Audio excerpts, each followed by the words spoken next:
Capítulo 3. É evidente que é rúnico, dizia o professor franzindo o senho. Mas existe algum segredo que descobrirei, senão, um gesto violento arrematou o seu raciocínio. Sente-se ali, acrescentou, indicando-me a mesa com o punho, e escreva. Em um instante eu estava a postos. Agora vou ditar-lhe as letras correspondentes aos caracteres islandeses em nosso alfabeto. Veremos o que acontece. Mas, por São Miguel, trate de não errar. Começou o ditado, durante o qual fiz o melhor que pude. As letras foram soletradas uma a uma, e formaram a seguinte sucessão de palavras: mrnlls reuel sekis despsmfunteef niedirkert sanatrate 5 saudinente nael noaekt reusativa arnscrc abskdirmiel tu frantude tiak ozeibo que de y. Assim que concluímos o trabalho, meu tio pegou bruscamente a folha na qual eu acabara de escrever, e examinou-a por muito tempo com atenção. O que quer dizer isso? Repetia maquinalmente. Juro que eu não saberia explicar-lhe. Aliás, ele não estava me perguntando nada e continuou a falar consigo mesmo. É o que chamamos de criptograma, dizia, no qual sentido está escondido nas letras misturadas de propósito, e que, dispostas adequadamente, formariam uma frase inteligível. Quando penso que talvez esteja diante da explicação ou da indicação de uma grande descoberta, quanto a mim, achava que aquilo não queria dizer nada, mas não ousava formular minha opinião. Então, o professor pegou o livro e o pergaminho e comparou-os. As letras não pertencem à mesma pessoa, disse. O criptograma é posterior ao livro, é irrefutável. A primeira letra é um M duplo, que se procurava em vão no livro de Turleson, pois só foi adicionada ao alfabeto islandês no século XIV. Desta forma, há pelo menos 200 anos entre o manuscrito e o documento. Isso me pareceu bastante lógico.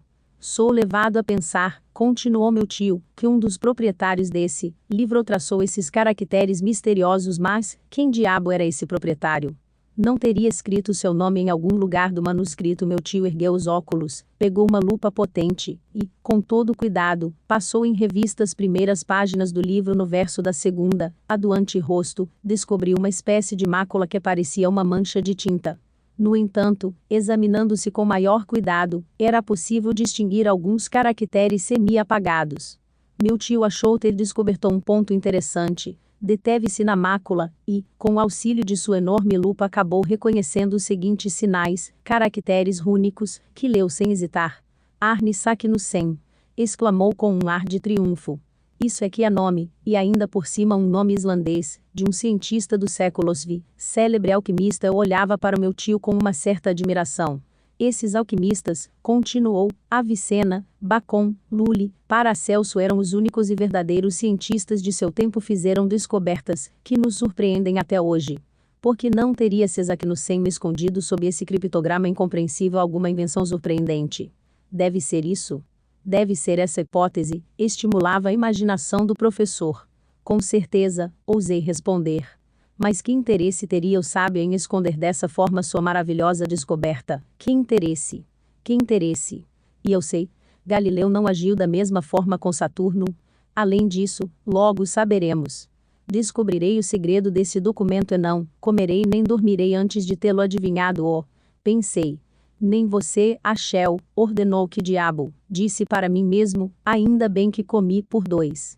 Antes de mais nada, falou meu tio, precisamos encontrar a chave dessa cifra. Não deve ser difícil. Ao ouvir essas palavras, ergui a cabeça bruscamente. Meu tio continuou seu solilóquio. Nada mais fácil. Nesse documento há 132 letras, 79 consoantes e 53 vogais. Ora, as palavras das línguas meridionais são formadas mais ou menos nessa proporção, enquanto os idiomas do norte são infinitamente mais ricos em consoantes. Trata-se, portanto, de uma língua do sul. Suas conclusões eram extremamente corretas. Mas que língua é essa? É isso, o que eu queria saber de meu cientista, no qual acabara de descobrir um profundo analista. Saknussemm era um homem culto, continuou. Ora, já que não estava escrevendo em sua língua materna, deve ter escolhido de preferência a língua corrente entre as mentes cultas do século XVI, ou seja, o latim. Se eu estiver enganado, poderei tentar o espanhol, o francês, o italiano, o grego e o hebraico, mas os cientistas do século XVI escreviam geralmente em latim. Tenho, portanto, o direito de dizer a priori. É latim. Dei um pulo na cadeira. Minhas lembranças de latinista revoltavam-se ante a pretensão de pertencer essa sequência de palavras barrocas à doce língua de Virgílio. Claro, latim, continuou meu tio, mas latim misturado ainda bem, pensei, e haja sutileza para destrinçá-lo. Examinemos com cuidado, disse, tornando a pegar a folha na qual eu escrevera. Eis uma série de 132 letras em aparente desordem. Há palavras formadas apenas de consoantes, como a primeira, MU-RNLLS, outras em que, ao contrário, há uma abundância de vogais, a quinta, por exemplo um teiete, ou a antepenúltima, o zeibo. Ora, é evidente que essa disposição não foi elaborada. É apresentada matematicamente pela razão desconhecida, que presidiu a sucessão dessas letras. Parece-me certo que a frase primitiva tenha sido escrita normalmente, e depois invertida de acordo com uma lei que temos de descobrir assim, que possuirmos a chave da cifra, poderemos lê-la correntemente. Mas qual é a chave? Você sabe, a Shell não respondia a essa pergunta pela seguinte razão. Meu olhar detivera-se num encantador retrato pendurado na parede, o retrato de Grauben. A pupila de meu tio encontrava-se então em Altona, na casa de um de seus parentes, e sua ausência deixava-me bem triste, pois, devo confessar, a jovem virlandesa e o sobrinho do professor amavam-se com toda a paciência e a tranquilidade alemãs. Havíamos ficado noivos à revelia de meu tio, geólogo demais para compreender tais sentimentos. Grauben era uma loura encantadora de olhos azuis, temperamento um tanto grave, caráter um tanto sério. Mas não era por isso que gostava menos de mim ou simplesmente adorava, se é que esse verbo existe na língua germânica. A imagem de minha pequena virlandesa transportou-me num instante do mundo das realidades ao mundo dos sonhos, das lembranças. Revia minha fiel companheira de trabalho e de prazer. Todo dia ajudava-me a arrumar as preciosas pedras de meu tio. Elas etiquetava comigo. A senhorita Grauben era uma mineralogista e tanto. Poderia dar aulas a mais de um cientista. Gostava de aprofundar as questões mais difíceis da ciência. Quantas horas passamos estudando juntos? E quantas vezes invejei aquelas pedras insensíveis que ela tocava com suas mãos encantadoras. Depois, nos momentos de folga, saíamos os dois para percorrer as aleias frondosas de Auster, e íamos juntos ao velho moinho alcatroado, tão lindo no canto do lago. Enquanto andávamos, conversávamos de mãos dadas. Contava-lhe coisas que a faziam rir com gosto. Chegávamos assim até a beira do Elba, e depois de cumprimentarmos os cisnes que nadam entre os grandes nenúfares brancos, voltávamos ao cais com o barco a vapor. Estava nesse ponto do meu sonho, quando meu tio me trouxe de volta à realidade, batendo com o punho na mesa. Vejamos, disse, a primeira ideia que temos ao tentarmos misturar as letras de uma frase é, acho, escrever as palavras na vertical, em vez de na horizontal. Perfeito, pensei. Temos de verificar o que isso dá. A Shell, escreva uma frase qualquer num pedaço de papel, mas, em vez de colocar as letras uma após a outra, coloque-as sucessivamente em colunas verticais, de forma a agrupá-las em 5 ou 6. Imediatamente escrevi de cima para baixo e o HUR no M, a I a U M P N U A I, e a B M T N Q G, e bem, disse o professor sem ter lido. Agora disponha essas letras numa linha horizontal. Obedeci e consegui a seguinte frase: Intinkijoornam. Ayalam pniu e eab. Perfeito, considerou meu tio, arrancando-me o papel das mãos. Já parece com o velho documento.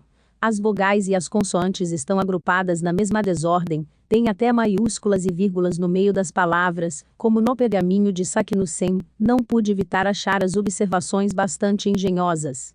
Ora, continuou meu tio, dirigindo-se diretamente a mim, para ler a frase que você acabou de escrever, e que não conheço, basta que eu pegue sucessivamente a primeira letra de cada palavra, depois a segunda, depois a terceira, e assim por diante. E para sua grande surpresa, e principalmente para minha, meu tio leu: Eu a amo muito, minha pequena Grauben. O quê?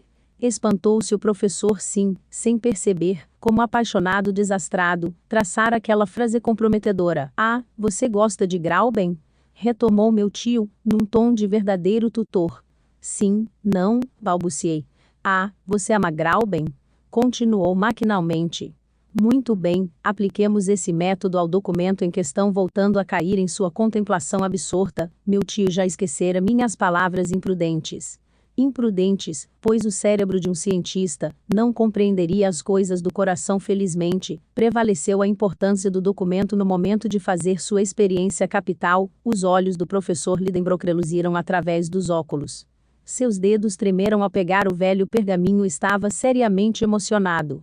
Finalmente, tossiu com força, e, a voz grave soletrando sucessivamente a primeira letra e depois a segunda de cada palavra, ditou-me a seguinte série: Messunkazen Reisefdok Signitamurt Nerert Serret, Rotaivzadua, Ednex Edizadinela Cartini e Luziratraquizar Bimutabile de Mekmeretarquis e Locois Lefens. Confesso que estava comovido quando acabei. Essas letras, pronunciadas uma alma, não tinham qualquer significado para mim. Esperava, portanto, que o professor deixasse escapar de seus lábios uma frase de magnífica latinidade, mas quem poderia prever? A mesa foi abalada pelo seu punho violento. A tinta esparramou-se, a pena caiu de minha mão. Não é nada disso, exclamou meu tio. Isso não tem sentido. Depois, atravessando o gabinete como uma bala, descendo as escadas como uma avalanche, precipitou-se para Königstrasse e, num instante, desapareceu. Esse é o fim do terceiro capítulo. Gostou do vídeo? Ajude esse canal que está começando agora, se inscrevendo e deixando seu like. Próximos capítulos no canto da tela.